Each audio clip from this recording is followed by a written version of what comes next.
All right, hello. I am going to give you a brief overview about organizational structures.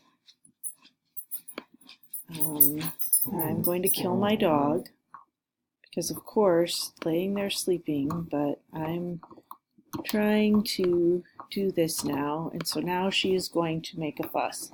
Ricky, go lay down. So this is Unit 2, Organizational Structures. All right. Here are the outcomes. This is why we learn about them, to understand our role in a structure. And I wanted to talk a little bit about accountable care organizations because that's new and it was part of the Affordable Care Act. And when the Affordable Care Act originally came out, this was mandatory. And basically what this is designed to do is it's designed to force organizations to stop functioning in silos.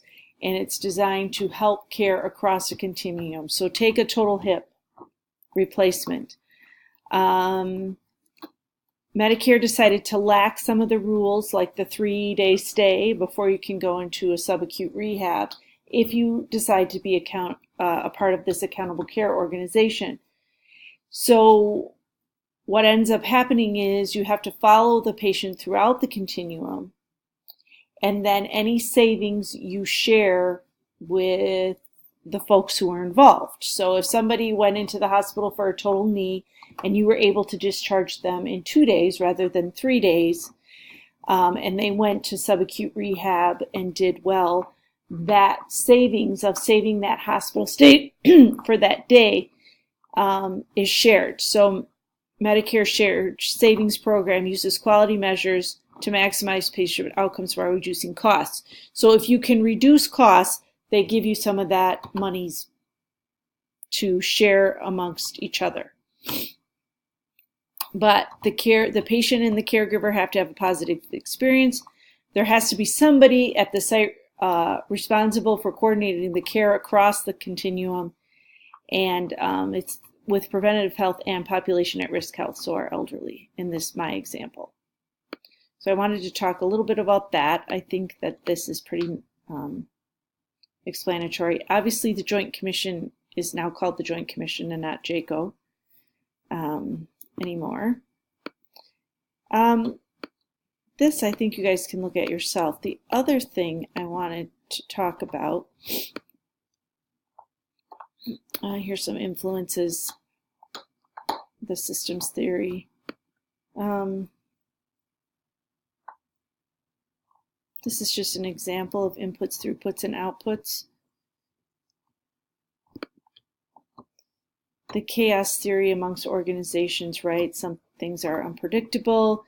You come on the unit, and by the time you go home, you have 6 sitter cases. That's unpredictable. Random events based on your population and the fact that throughout your shift, whether you are inpatient or in the community, things change. You can read about that. So organizational structure refers to the way in which groups are formed. It's lines of communication, your span of control, how many people report to you. In our little example, it's means of decision making. So this person makes the decision, he tells these people, they tell these people, and they tell these people. Okay?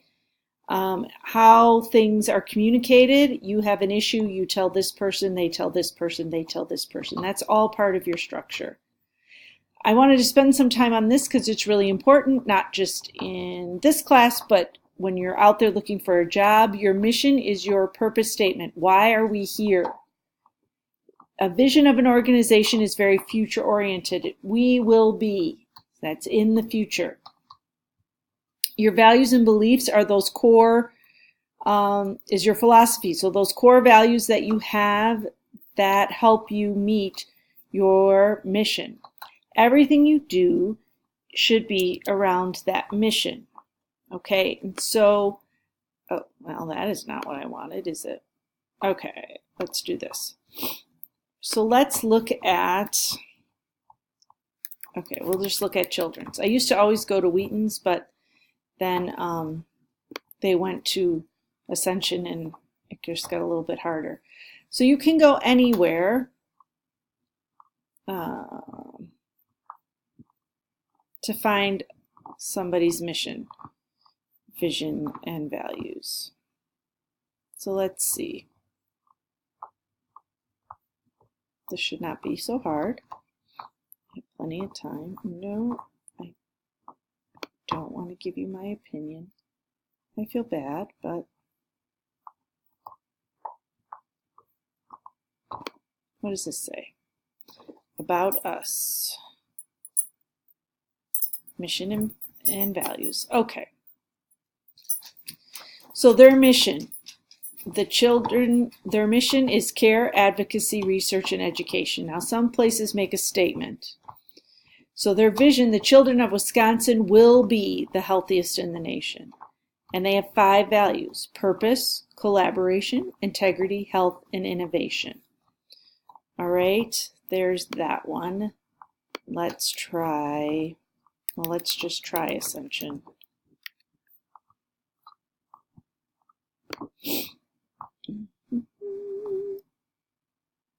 Our mission. Well, look at that. Mission, vision, and values. Good. So their mission is rooted in the loving ministry of Jesus as healer. We commit ourselves to serving all persons with special attention to those who are poor and vulnerable. Our Catholic health ministry is dedicated to spiritually centered, holistic care, which sustains and improves the health of individuals and communities. We are advocates for a compassionate and just society through our works and actions. Okay. So, who are they? So they are people, they are someone who's going to serve all people. And they are committed to serving the poor and the vulnerable. They are committed to spirituality, or they have a religious, a Christian, obviously, way with Jesus. Their vision, we envision, most people don't say that. They would say, we will be a strong, vibrant Catholic health ministry in the United States, which will lead. So these are things they will do in the future. And then there is their values: service to the poor, reverence, integrity, wisdom, creativity. And I tell you to look at these things because when you are applying for jobs, and you will be soon if you're not already, you need to look at that mission, that vision, and that philosophy to make sure that it's a good fit for you. You know, if you're agnostic or atheist, maybe Ascension wouldn't be the place for you. Or if you are pro-life, you might not work at a place that performs abortions. Okay, it's very important.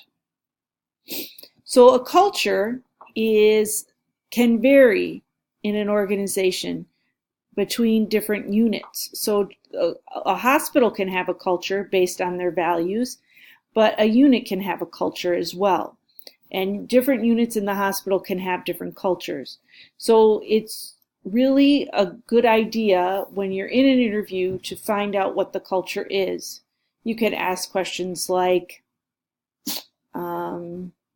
your nurse to patient ratio, that would be a culture. Different things that they do, like they have food days, or they collect money for someone's having a baby, or funerals, or what is customary for them. How do they promote success? What about their outcomes? Do they promote disharmony? Are there poor outcomes? Okay, how well do people work together as a team? Are people happy there? Do people like it there? That sort of thing. And you can do this by job shadowing and asking questions throughout your interview, and we'll talk more about that when we get to career planning. So here's some ideas. Those are like, do you pay for continuing education? Is there tuition reimbursement? Do you have healthy food options? What are your flexible staffing options? That was a big deal to me with little kids. Are they magnet accredited? If not, is that something they are going to do in their future? Everything you do in an organization should flow from their mission statement. right.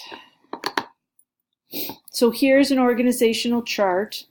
There's a hierarchy, obviously. There's a chain of command. You see this person reports to these people who report to these people. And their span of control. So this guy's span of control is this. Obviously, this person's span of control is all of this. And what kind of span of control do they have? Is it centralized with one person? Is it many people? That sort of thing.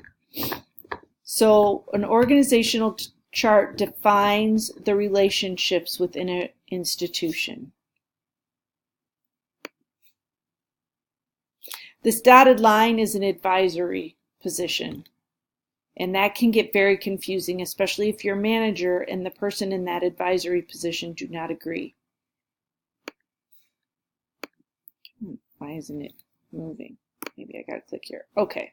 Span of control represents the number of personnel reporting to a single manager. So 3 to 50 employees. Too many delays decision making. Too few is way too top heavy. So there is some theories. Bureaucracy. Think of assembly lines, making cars, making something. Very inflexible, lots of rules, lots of regulations, very top down. Participative management is where your employees have a say in decision making. You want transparency, you want honesty, those sorts of things. And then it goes into the structures, which is part of our forum, so I'm not going to go over those. You can look those up in the text. This is about shared governance, which Magnet is a part of. All right, and we'll talk about Magnet all semester long. All right, thanks a lot.